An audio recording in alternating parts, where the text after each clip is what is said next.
ఒకప్పుడు పర్వతాలు మబ్బులు పెద్ద పెద్ద గేట్లతో మౌనపురి అనే రాజ్యం ఉండేది. ఆ రాజ్యం చాలా శాంతిగా ఉండేది. ఎక్కడ చూసినా గొడవల్లేవు, అరుపుల్లేవు, ఫిర్యాదుల్లేవు. కాని నవ్వులు కూడా లేవు బ్రో. మౌనపురి ప్రత్యేకత మౌనంగా ఉండడం. మౌనపురి రాజ్యానికి రాజు మన క్యాలీఫ్లవర్ గాడే బ్రో. మన క్యాలీఫ్లవర్ రాజుగారు కొన్ని కఠినమైన నిర్ణయాలు తీసుకున్నారు. అవేంటంటే, నా రాజ్యంలో ఎవ్వరూ ప్రశ్నలు అడగకూడదు, ఎవరికీ అభ్యంతరం చెప్పే హక్కు లేదు. అలా ఉంటేనే మనమంతా శాంతితో ఉంటాము. దాంతో ప్రజలంతా భయంతో మౌనంగా జీవించడం నేర్చుకున్నారు. అలా ఆ రాజ్యానికి మౌనపురి అనే పేరు వచ్చింది.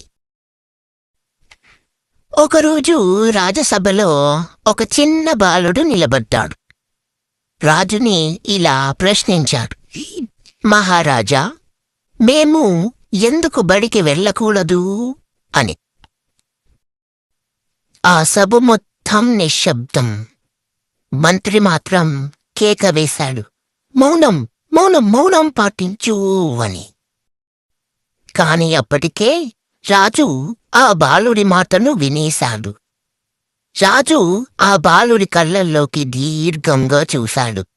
ఆ చూపుల్లో ఏమాత్రం భయం కనిపించడం లేదు.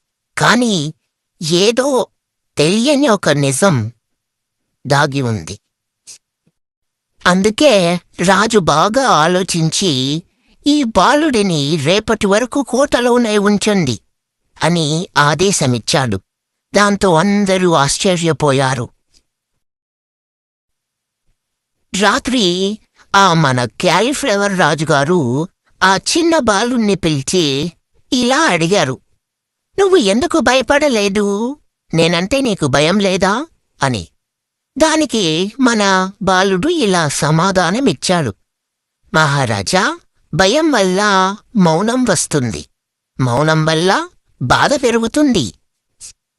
ఆ ఒక్క మాట రాజుగారి మనసులో బాణంలా దూసుకుపోయింది. మెల్లగా రాజుగారు తన చిన్నతనంలో జరిగిన ఒక సంఘటనను జ్ఞాపకం చేసుకుంటారు. అది రాజు చిన్నతనం. నా చిన్నతనంలో నా తండ్రి ప్రశ్నలు అడిగినందుకే వేరే వాళ్లచే హత్య చేయబడ్డాడు. అప్పుడే నేర్చుకున్నాను ప్రశ్నలు ప్రమాదమని. దానికి బాలుడు ఇలా సమాధానమిచ్చాడు, కాని మహారాజా, ప్రశ్నలే తప్పులని సరిదిద్దుతాయి కదా. మరుసటి రోజు ఉదయం ఒక పెద్ద మార్పు మన మౌనపురిలో చోటు చేసుకుంది.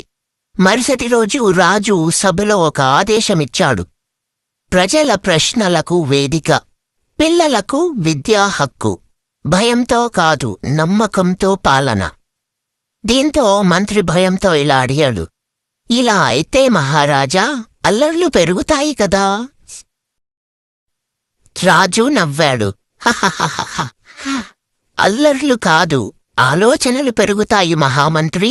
చెప్పింది చెప్పినట్టుగా పాటించండి అని ఆదేశాలు జారీ చేశాడు.